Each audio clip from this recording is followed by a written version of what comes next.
બનાસકાંઠા જિલ્લાના દિયોદર તાલુકા પંચાયત હોલ ખાતે આઈસીડીએસ વિભાગ દ્વારા પોષણ અને આરોગ્યની સેવાઓ પ્રત્યે જાગૃતતા લાવવા માટે તેના આંદોલન તરીકે સમગ્ર માસમાં અલગ અલગ થીમ આધારિત પ્રવૃત્તિઓ કરવામાં આવી રહી છે, જેમાં પોષણ સપ્તાહ ઉજવણી અંગે સહી પોષણ દેશ રોશન સૂત્ર સાર્થક કરવા માટે એનિમિયા વૃદ્ધિ દેખરેખ પૂરક પોષણ પોષણ બી પઢાઈ બી અને ટેકનોલોજી જેવી થીમ દ્વારા કાર્યક્રમો યોજાયા હતા, જેમાં પોષણ માસ સપ્તાહની ઉજવણી દરમિયાન દિયોદર તાલુકા કક્ષાએ પ્રોગ્રામનું આયોજન કરવામાં આવ્યું હતું, જેમાં આઈસીડીએસની દરેક યોદ્ધાની માહિતી આપવામાં આવી હતી. રંગોળી પૂરી તંદુરસ્ત માતા અને બાળકના પ્રથમ 1000 દિવસનું મહત્વ, કિશોરીઓનું વજન, ઊંચાઈ, બીએનઆઈ, પૂર્ણ શક્તિના પેકેટ પોષણ અને વ્યવસાયિક તાલીમ વિશે માહિતગાર કરવામાં આવ્યા હતા. સાથે સગર્ભાઓ અને કિશોરીઓને આઈએફએ ગોળી અને THR વિશે સમજ આપવામાં આવી હતી. વાનગી હરીફાઈમાં નિર્દેશન રાખી બહેનોને ઇનામ આપી પ્રોત્સાહિત કરવામાં આવ્યા હતા. રાષ્ટ્રના નિર્માણમાં પાયામાં બાળકો રહેલા છે અને બાળકોની તમામ રીતે વિકાસ થાય તેની સૌપ્રથમ જવાબદારી આંગણવાડી કેન્દ્રની હોય છે. કાર્યક્રમ દરમિયાન આંગણવાડી કાર્યકર બહેનો શપથ ગ્રહણ કર્યા હતા.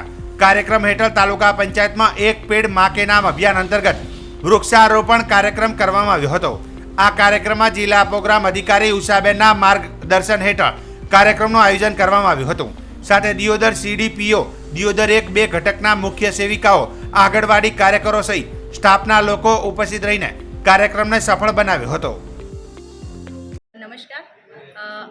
આજરોજ અમારો દિયોદર ઘટક 1નો પોષણ માહની ઉજવણી કરવામાં આવી, જેમાં માન્ય શ્રી નરેન્દ્રભાઈ મોદી સાહેબ તરફથી 7મો પોષણ માસ માસની ઉજવણી થાય છે, જેમાં આજે અમારે ઘટક 1ના 4 સેજાની બહેનો દ્વારા વાનગીનું નિર્દેશન કરવામાં આવ્યું, જેમાં અમને CDPO દ્વારા સારું પ્રોત્સાહન આપવામાં આવ્યું, તેમજ દરેક નવી વાનગી બાળકોને પોષણ મળી રહે એના માટે રેસીપી પણ શીખવા મળી છે. અને જે આ પોષણ માસ દરમિયાન જે 5 થીમો છે, જેમાં પૂરક આહાર છે, વૃદ્ધિ દેખરેખ છે, એનિમિયા છે અને પોષણ બી પઢાઈ, જે મોદી સાહેબનો ઉદ્દેશ્ય છે એ અમે બધા બહેનો સાથે મળીને સાર્થક કરીશું. અને સહી પોષણ દેશ રોશનની જે નારો છે એને સાકાર કરવા માટેના પૂરતા પ્રયત્નો કરીશું. અને છેલ્લે જે માનવીઓ છે, બધા સેવાડાના માનવી અમારા લાભાર્થી છે, બધા આ લાભ લે અને આના વિશે માહિતગાર થાય અને બાળકોને પૂરતો આહાર મળી રહે એનું પૂરેપૂરા પ્રયત્નો કરીશું. શું નામ છે આપનું? મારું નામ રમીલાબેન ચૌધરી, આંગણવાડી કેન્દ્ર રવેલ 2. દર મહિને આપણે સપ્ટેમ્બર મહિનામાં 1 થી 30 દરમિયાન પોષણ માહની ઉજવણી કરવામાં આવે છે અને દર વર્ષે એની અલગ અલગ થીમ નક્કી કરવામાં આવે છે. 2024માં સપ્ટેમ્બર મહિનામાં આ વખતની થીમ છે બાળકોનું જે વૃદ્ધિનું મોનિટરિંગ કરવાનું હોય છે, એ બાળકોનું કિશોરીઓનું જે એનિમિયા છે, એનિમિયા દૂર કરવાના, એ 5 થીમ આધારિત આ વખતે પ્રોગ્રામ નક્કી થયો છે.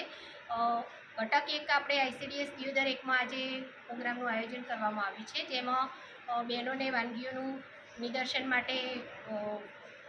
રાખવામાં આવ્યું છે. બહેનો જુદી જુદી THRમાંથી જ બનાવીને વાનગીઓ લઈને આવી છે. આ સિવાય પૂર્ણાની જે આપણે અત્યાર સુધીની દરેક જે કીટ આપવામાં આવી છે એનાથી પૂર્ણા કોર્નર બનાવીને માહિતગાર કર્યા છે. આ સાથે બાળકોને વિવિધ જુદી જુદી પ્રવૃત્તિઓ કરવામાં આવે છે, ECEC, તો એનું પણ એક કોર્નર બનાવીને એની પણ જુદી જુદી એનાથી માહિતગાર કર્યા છે.